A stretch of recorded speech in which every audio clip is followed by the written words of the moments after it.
Today, we are going to explore a topic that sits in the gray area between shame and survival. We are going to talk about how sexual trauma can sometimes show up as hypersexuality. Now, if you just heard that sentence and felt a sudden tightness in your chest or a wave of confusion, I want you to stay with me. It might sound contradictory. It might sound like a paradox. Why would someone who has been hurt by intimacy seek out more of it? Why would the brain, which is wired to avoid pain, drive someone toward the very thing that caused the wound? If you have ever judged someone for being too sexual, or if you have ever looked in the mirror and judged yourself for behaviors that felt out of your control, what we are about to explore might change your entire perspective.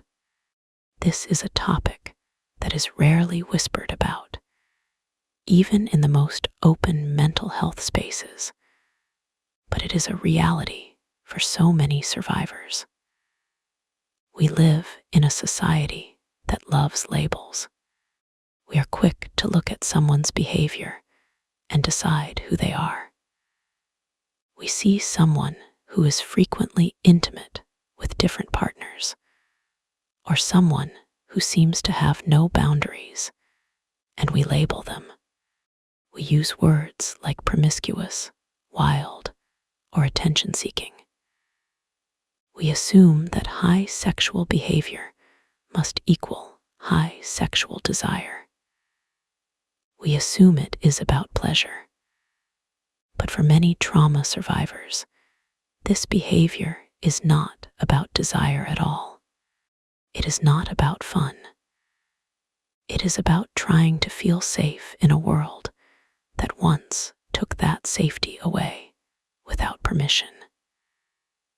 In this video, we are going to gently peel back the layers of this misunderstanding. We are going to look at what is actually happening inside the biology of the brain, why some survivors respond this way, and how understanding this mechanism can replace years of heavy shame with a lightness of compassion. Because I truly believe that once you understand the why behind your actions, the healing finally starts to make sense. Let us begin by looking at the engine room of our survival, the brain. When a human being experiences trauma, especially trauma that involves a violation of power, consent, or physical safety, the brain undergoes a profound shift.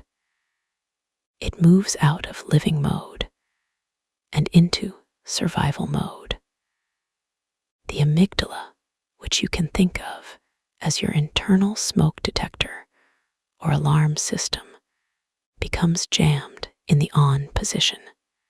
It starts scanning the horizon for danger 24 hours a day, 7 days a week, even when you are sitting in a quiet room and everything is perfectly fine. The brain does not just remember the trauma like a movie clip. It reorganizes its entire structure around it. It becomes a fortress designed to prevent that pain from happening again. But here is where it gets complicated.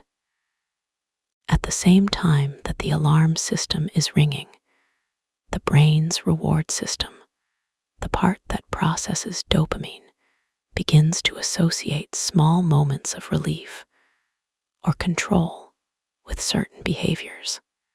For a survivor, the brain might start to link the act of intimacy not with love or connection, but with a momentary release of tension. It is conditioning, pure and simple. It is not a conscious choice where you sit down and decide to do this. It is a biological imperative. The brain learns, when I do this for 5 minutes, I feel seen. For 5 minutes, I am not afraid. For 5 minutes, I have control. It is crucial to understand that the brain can, and often does, mistake control for safety. And that single mistake can shape how a person experiences love and intimacy for years, or even decades. This brings us to one of the most heartbreaking and misunderstood dynamics of trauma. The idea that yes feels safer than no. Imagine you are standing in a room with a tiger. You know the tiger is dangerous. You are terrified. Your brain tells you that if you startle the tiger, or if you tell the tiger no, it might attack. So, what do? You try to manage the tiger. You try to keep it calm. You might even invite the tiger closer, not because you want to be near it, but because keeping it close feels safer than letting it prowl in the shadows where you cannot see it. For some survivors, sex begins to feel like a way to manage the tigers in their lives.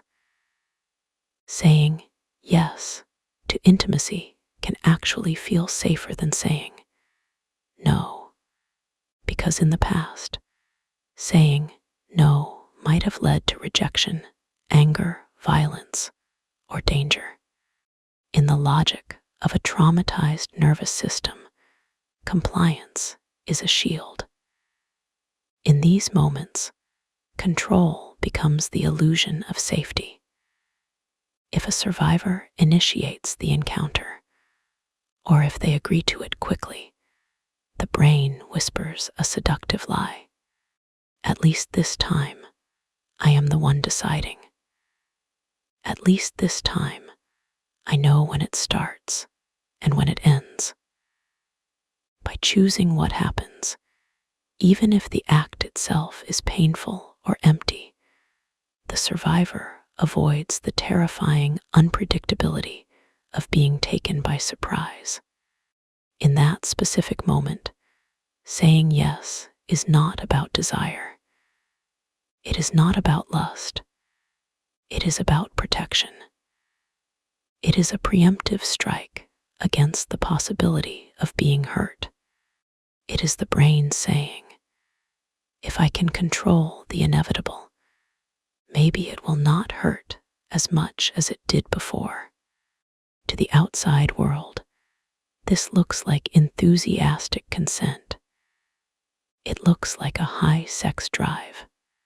But inside, it is fear management. It is not empowerment. It is a desperate attempt to regulate a nervous system that feels like it is on fire.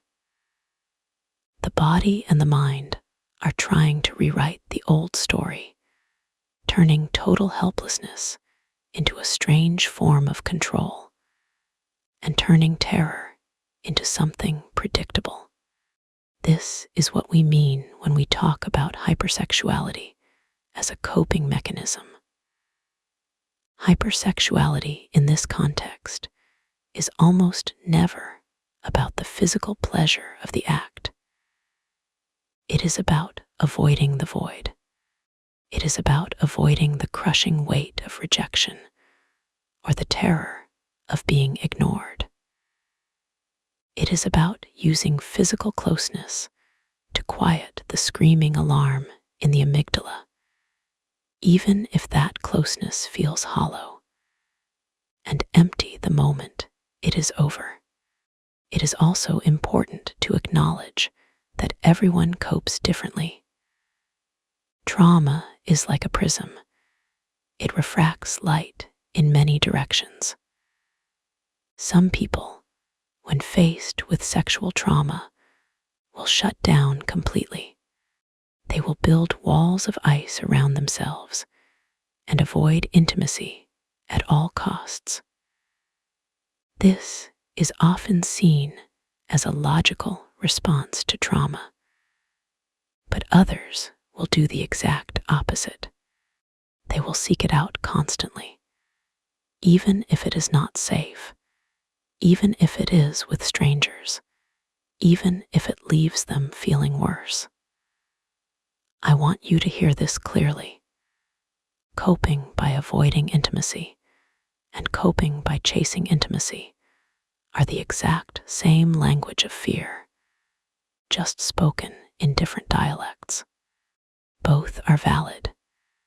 Both are survival responses. Both are simply different ways the human brain tries to regain a sense of equilibrium in a world that feels tilted. We must also be careful with our generalizations. Not everyone who experiences trauma will develop hypersexuality. And not everyone who has a high sex drive has experienced trauma. But for some, the connection runs deep, like a root system under the soil. From a psychological perspective, we call this a trauma response. It is the mind's way of adapting to an overwhelming experience that it could not process at the time. It is not a sign of weakness. It is not a sign that you are broken or dirty or damaged goods. It is actually proof of how powerful, creative, and resilient your brain is. It found a way to survive the unsurvivable. It found a way to keep you here. The brain is a pragmatic organ. It does not care if something makes you happy in the long run. It does not care about your moral compass or your 5-year plan. It only cares if a behavior makes the immediate moment feel predictable. That is why people can get stuck in loops, repeating patterns that make them miserable. Why do we go back to toxic partners? Why do we engage in risky behaviors? Because to a traumatized brain, a familiar hell is safer than an unfamiliar heaven. Predictability feels safer than uncertainty. The brain is trying to rewrite the story. It is trying to turn powerlessness into choice. It is trying to turn shame into control. It is trying to turn fear into familiarity. And while those patterns might not be healthy for your life right now, they made perfect sense at the time they were created. They are the body's way of saying, I am still trying to protect you. If you are listening to my voice right now, and you feel tears pricking your eyes because this sounds familiar, please listen to me. You are not broken.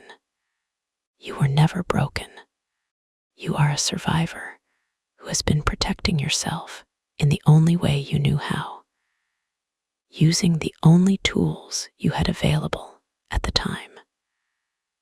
One of the most profound truths of healing is this: you cannot hate the parts of yourself that kept you safe.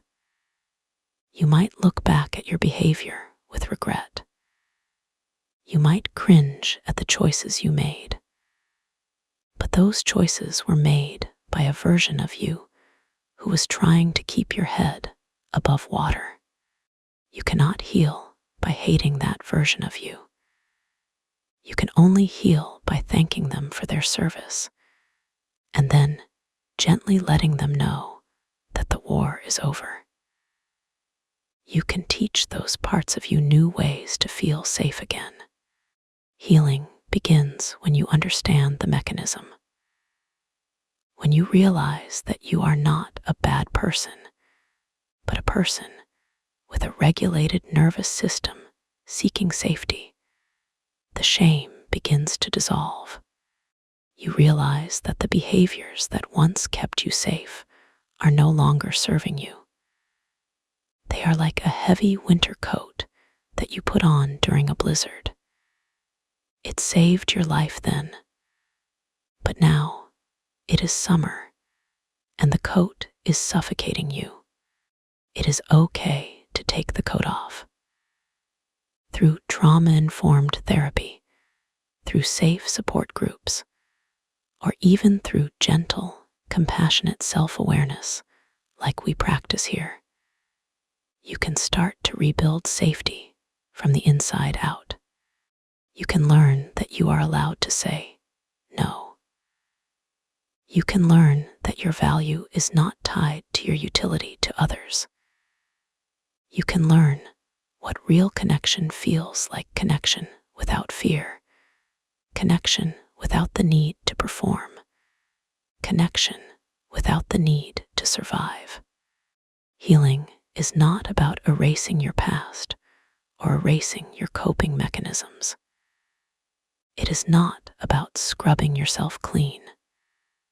It is about understanding your history and gently teaching your body what peace feels like. For some of you, peace is a feeling you may have never truly known. It might feel boring at first. It might feel quiet. But in that quiet, you will find yourself. Everyone's journey looks different. Some of you might need years of silence. Some of you might need to reclaim your sexuality in a slow, empowered way. What matters most is knowing that your reactions made sense. They were not random. They were your body's fierce, desperate attempt to keep you alive until you found a place safe enough to heal. So when sexual trauma shows up as hypersexuality, let us stop calling it promiscuity. Let us stop calling it recklessness. Let us call it what it is: a search for safety. It is not about wanting too much. It is about wanting to feel safe again. I want to take a moment to honor the courage it took for you to listen to this today. These are heavy truths, but they are also liberating truths. When we shine a light on the shame loses its power. If this message resonated with you, if it sparked a thought or a feeling, I invite you to share in the comments. You do not have to share your story if you do not want to, but perhaps just share how this perspective made you feel. Your voice, your vulnerability, could be the thing that reminds someone else scrolling through the comments that they are not alone. You have no idea how much power your words have to help others heal. And if you would like more gentle insights like this, remember to like this video, subscribe to Happy Aura, and join us for your daily mini dose of learning about yourself and the people around you. We are building a community here grounded in kindness and understanding. Remember, be gentle with yourself today.